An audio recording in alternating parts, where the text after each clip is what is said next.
June 3, 1944. Pearl Harbor. The humid air of early summer clings to the glass windows of the Pacific Fleet headquarters. Inside, Admiral Chester W. Nimitz stands silently before a decoding officer who has just handed him a single sheet of paper, an ultra-intercept marked Most Secret. The Admiral's eyes scan the lines, and his expression hardens. The Japanese combined fleet is moving. Their carriers, battleships, cruisers, the heart of Imperial Japan's naval power, are concentrating near the Mariana Islands. The message is unmistakable. They're preparing for what both sides have quietly known was coming: the decisive battle that will decide control of the Pacific. For months, the Americans have advanced island by island, from Tarawa to Kwajalein, pushing ever closer to Japan's inner defensive ring. Now, the Marianas, Saipan, Tinian, Guam are next. But the Japanese know what's at stake. Lose the Marianas, and the Americans will have air bases within bomber range of Tokyo itself. This is the line they cannot afford to break. Nimitz knows the same truth. The Marianas must fall, and the Japanese fleet must be destroyed. Yet victory won't come through firepower alone. It will come through precision, timing, and silence. Across the Pacific, 200 American warships lie scattered over thousands of miles. Task forces, fuel convoys, repair ships, and landing craft.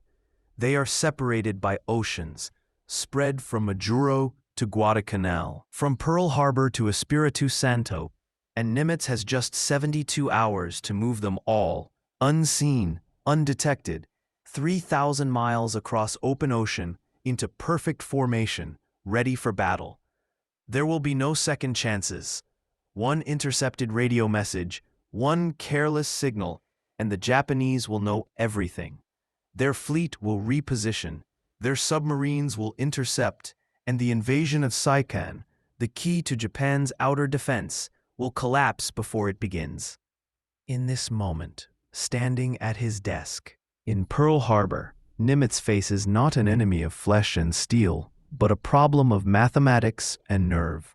How do you move an entire navy without saying a word? The Pacific Ocean is vast beyond comprehension. From Pearl Harbor to the Marianas is 3,000 miles, the same distance as New York to London. There are no railways, no roads, no fuel depots to capture, no cities to restock from.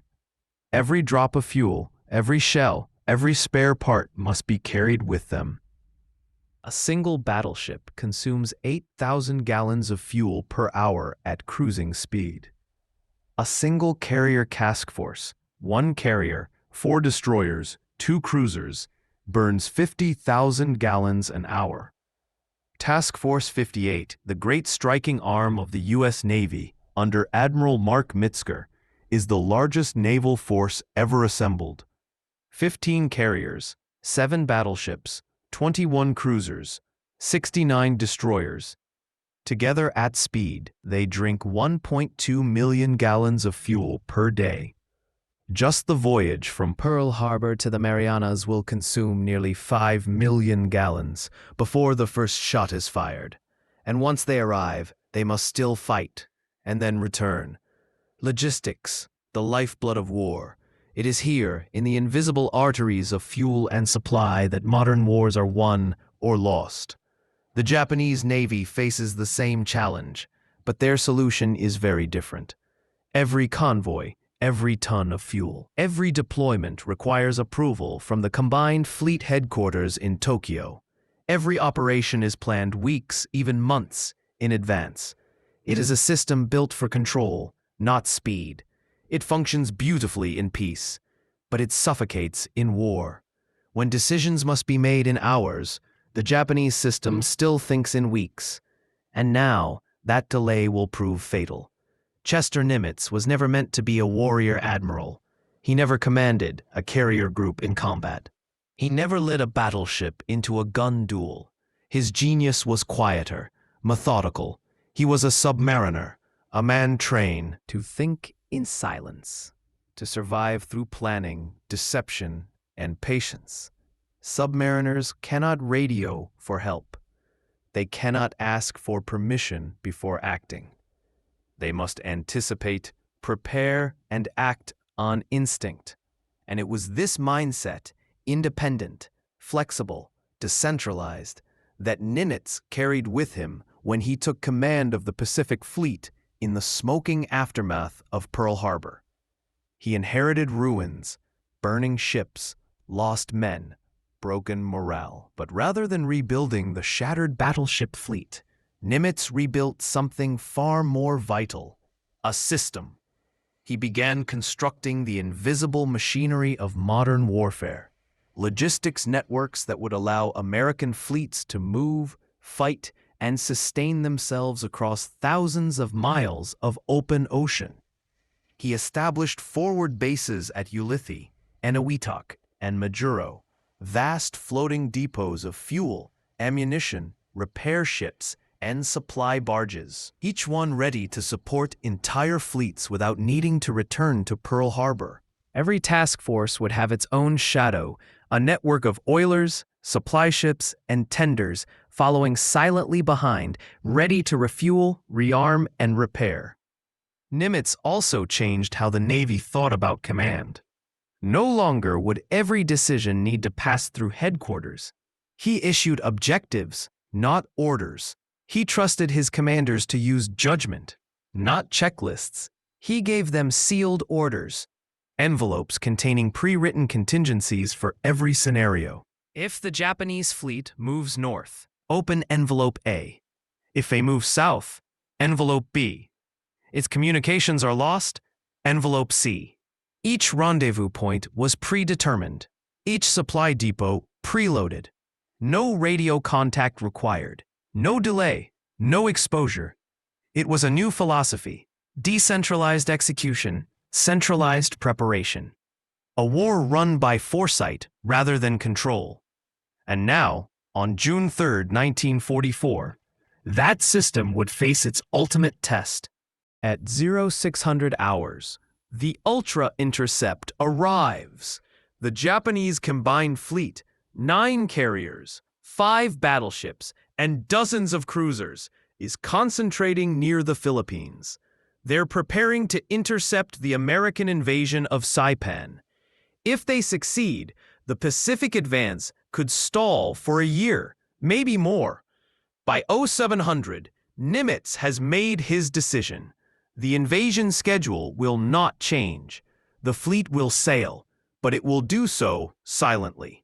At 0800, a PBY Catalina flying boat lifts off from Pearl Harbor, carrying sealed orders to Admiral Richmond Kelly Turner at Guadalcanal, commander of the amphibious invasion force. Flight time, 6 hours. At 1000, another Catalina departs for Espiritu Santo, bearing orders for the Logistics Support Group, the lifeline of the operation. At 1200, a B-24 bomber takes off for the Escort Carrier Group at Manus, carrying the same message. Each envelope contains identical instructions: rendezvous coordinates, fuel allocations, timing schedules, and contingency protocols. No radio, no confirmation. Every commander must calculate their own course, their own timing, their own speed. At Guadalcanal, Turner receives his orders at 1400 hours. His transports are still loading supplies, ammunition, fuel, food for 30,000 Marines. Loading will take 36 hours. He doesn't have that time. He needs to move in 24. He makes his choice: only the essentials: fuel, ammunition, rations for 1 week. The rest will follow later by resupply. The transports leave Guadalcanal on June 4th, 12 hours ahead of schedule. At Espiritu Santo, the logistics group faces another crisis. Their destroyers, vital for escorting fuel tankers, are undergoing boiler maintenance. To delay is to fail. The commander decides to sail anyway, even at reduced speed. The destroyers limp out of port, steaming at 25 knots instead of 30. At Manus, the escort carrier group is ready. Orders arrive, and they sail within hours. At Majuro, Admiral Mark Mitcher, commanding Task Force 58, receives something different. At 0900 hours, a single coded message is transmitted. Just 4 words. Plan Orange, Rendezvous Charlie, execute. No explanations, no details. Mitcher opens his sealed orders, finds the complete plan inside. Routes, speeds, refueling points, backup contingencies. By 1400 hours, Task Force 58, 15 carriers, 7 battleships, and nearly 100 escort ships is underway. Within 72 hours of the intercept, 200 American ships are moving toward a single point in the Pacific. None have sent a single radio message. The ocean remains silent. June 4th, 1944. The Pacific Ocean. The horizon stretches endlessly in all directions, an unbroken expanse of blue. Beneath it, invisible to the world, the most complex and perfectly timed naval maneuver in history is unfolding. 200 ships, spread across 4 separate task groups, begin their silent march toward a single invisible point in the Central Pacific. Rendezvous Charlie, 200 miles east of Saipan. Each fleet sails alone, guided not by radio commands, but by mathematics and trust. Each commander clutches a sealed envelope marked Eyes Only, the orders written by Nimitz himself 3 days earlier. There are no updates, no confirmations. The ocean is their only witness. On paper, it looks impossible. The distances are immense. The timing must be flawless. But Nimitz's decentralized system is designed for exactly this kind of operation. Every ship captain trained to act as both navigator and logistician, calculating fuel consumption, wind resistance, and ocean currents to hit an arrival window of less than 6 hours. They move like clockwork. At Task Force 58, Admiral Mark Mitcher stands on the flag bridge of the USS Lexington.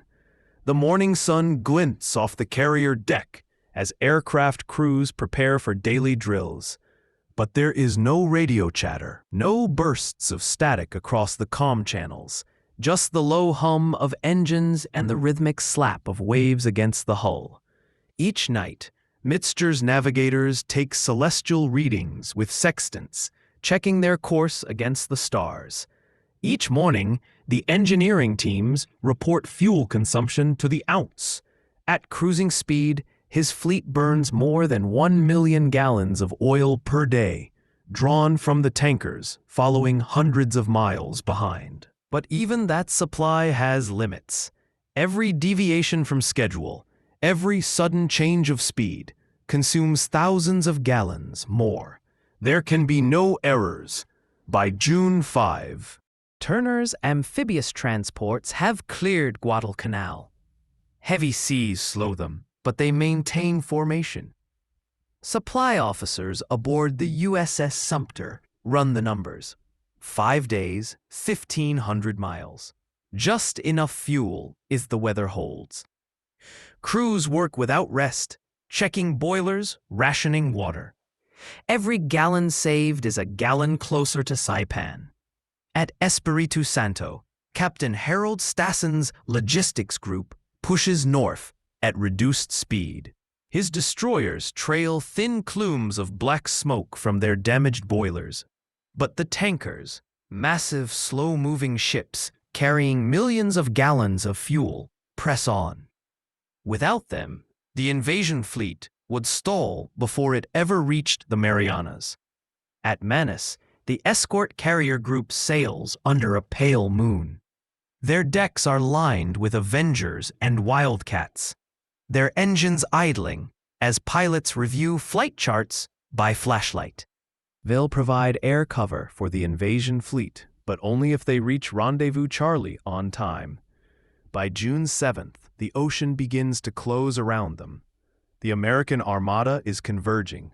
From 4 directions, north, south, east, and west, lines of ships slice through the waves like blades. The silence is total. No radio transmissions, no coded messages, only the quiet discipline of preparation.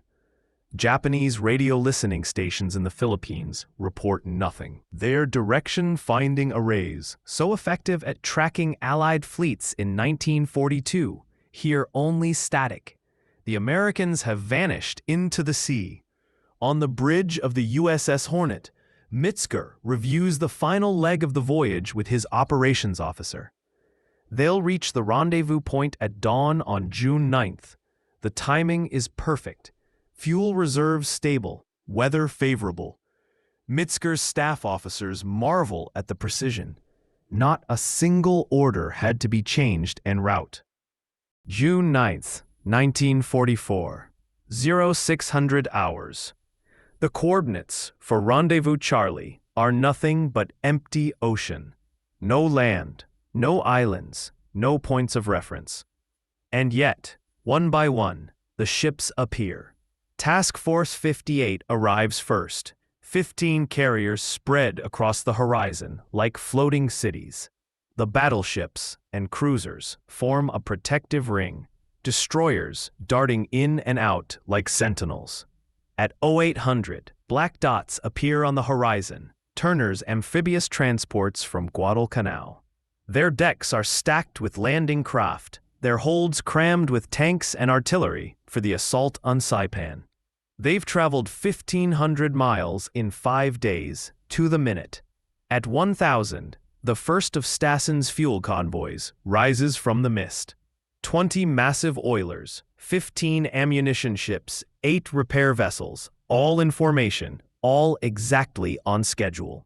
By 1200, the final group arrives, the escort carriers from Manus, their decks brimming with aircraft, engines idling for inspection. 200 ships, 4 separate fleets, 5 days of travel, 0 radio transmissions. Every ship arrives within a 6-hour window.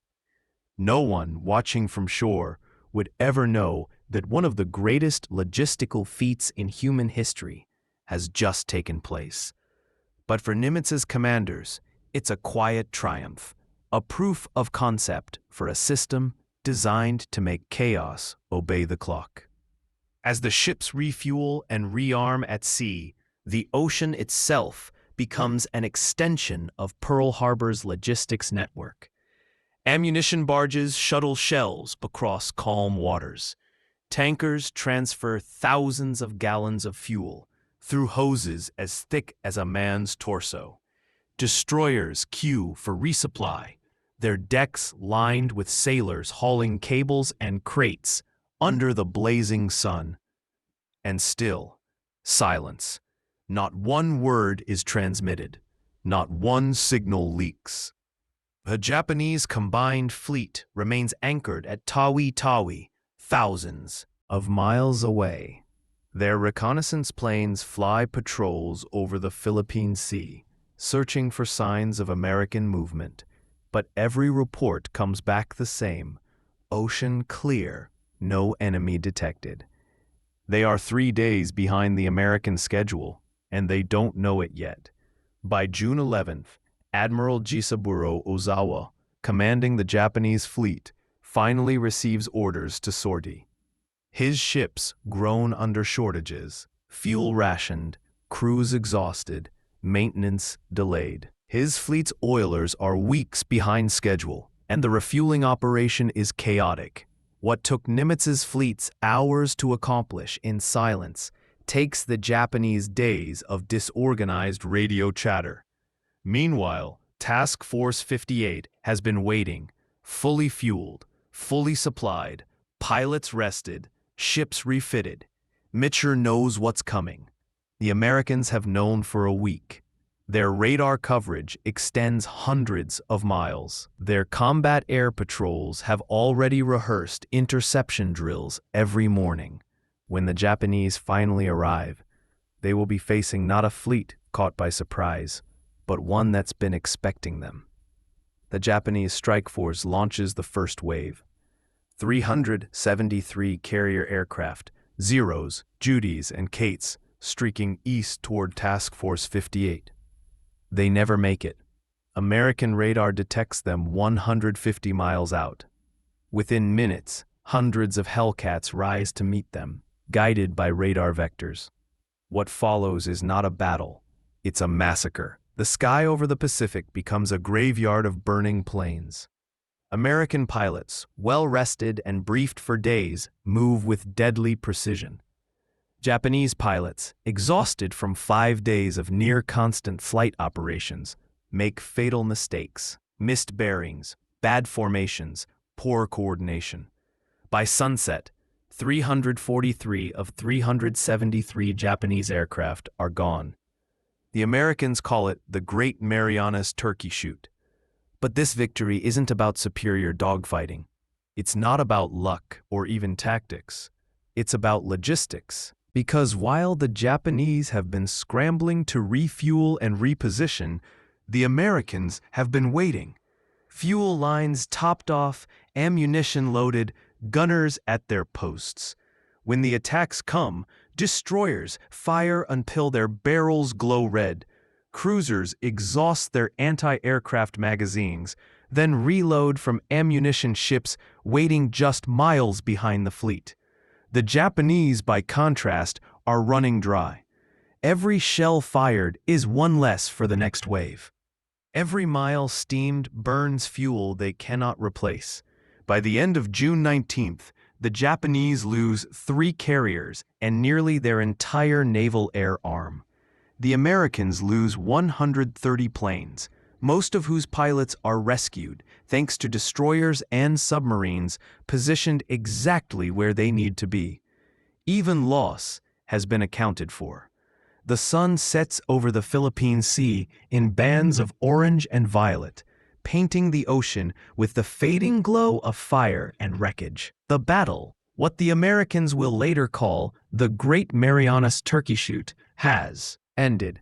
But the night is not quiet. It hums with the energy of a fleet that knows it has changed the course of the Pacific War. On the bridge of the USS Lexington, Admiral Mark Mitcher receives a coded report from his combat air patrols.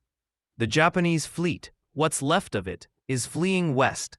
Scattered, disorganized, and bleeding fuel, they are retreating toward the cover of night. For Mitcher, this is the moment. He has waited 5 long days for this. His ships fully fueled, his pilots rested, his magazines full. Now, with the Japanese in full retreat, it is time to strike back. But the clock is against him. The sun is dropping below the horizon. Launching a major strike at dusk is risky, perhaps even suicidal. Night landings on carriers are still a nightmare in 1944.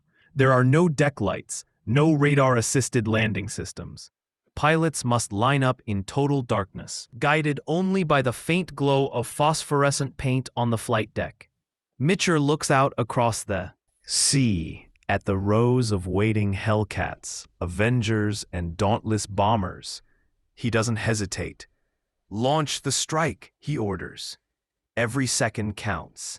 Within minutes, 240 aircraft roar off the decks of Task Force 58. The wind howls across the flight decks as the last light bleeds from the sky. Pilots know this may be a one-way mission.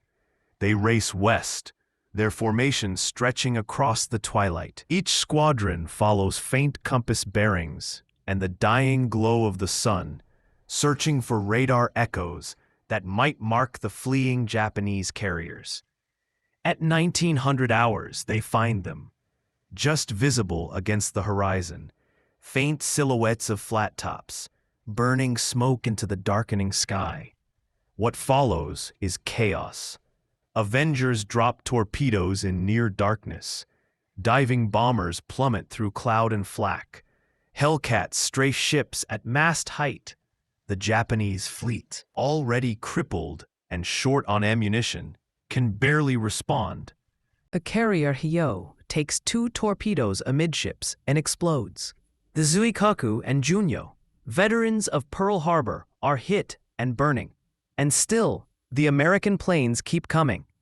But as darkness falls completely, a new fear grips the American pilots. How to get home? They have been flying for hours. Their fuel is nearly gone. The horizon is now a black void. Back aboard Task Force 58, Mitcher knows what they're facing. He looks at the dark ocean and makes one of the most controversial and humane decisions of the war. He orders, "Turn on the lights." One by one, the great carriers of the Pacific ignite their deck lights. Floodlights, signal lamps, and searchlights blaze into the night. Destroyers circle with their running lights glowing bright. Even cruisers flash their guns over the sea to help guide the pilots home. The risk is immense. Every light turns the fleet into a beacon visible for hundreds of miles, a perfect target for submarines or night bombers. But Mitcher doesn't care. His men are still out there. What happens next becomes one of the most hauntingly beautiful scenes in naval history. From miles away, American pilots see a horizon shimmering with artificial daylight. A city of ships glowing in the dark, calling them home. They come in low, one after another, fuel gauges scraping empty. Some ditch beside the carriers, their planes skidding across the waves before rescue boats pull them in. Others crash on deck, landing gear collapsing, sparks spraying across the flight line. Every minute, another plane arrives, broken, burned, but alive. By dawn, 80 aircraft are lost, but most of their pilots survive. Mitcher's gamble has paid off. The fleet remains intact, and the Pacific is silent again. June 21st, 1944, morning. The Japanese combined fleet limps toward Okinawa, its carriers crippled, its air groups destroyed. In just 2 days, the Imperial Navy has lost over 600 aircraft, 3 carriers, and nearly 3,000 men. Their once invincible naval air arm, the same force that struck Pearl Harbor, is gone. For all practical purposes, Japan will never again launch a carrier strike in this war. Back aboard the USS Lexington, Mitcher's men count their own losses: 130 aircraft, 76 pilots. It's a heavy toll, but in the scale of naval warfare, it is a decisive and almost miraculous victory. And behind every flight, every shell, every gallon of fuel that made it possible, lies a system few outside the Navy will ever see.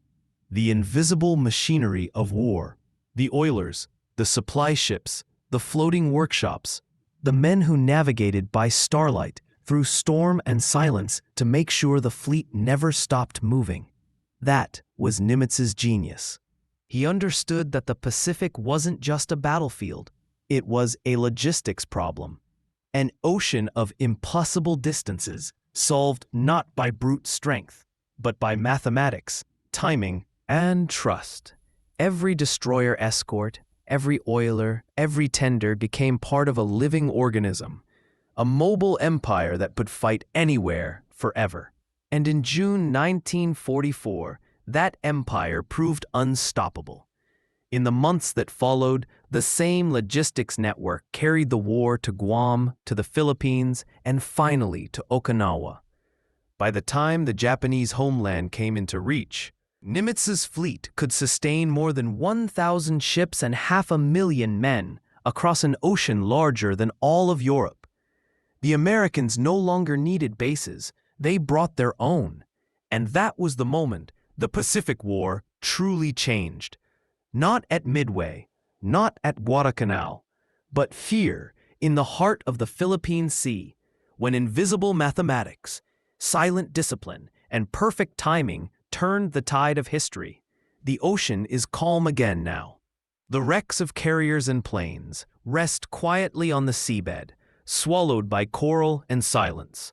But if you listen closely, you can still hear it, the hum of engines, the distant thunder of ships converging on an empty horizon, each one following its course through the dark, not by luck, not by orders, but by trust, because in the end, the Battle of the Philippine Sea was not just a triumph of arms.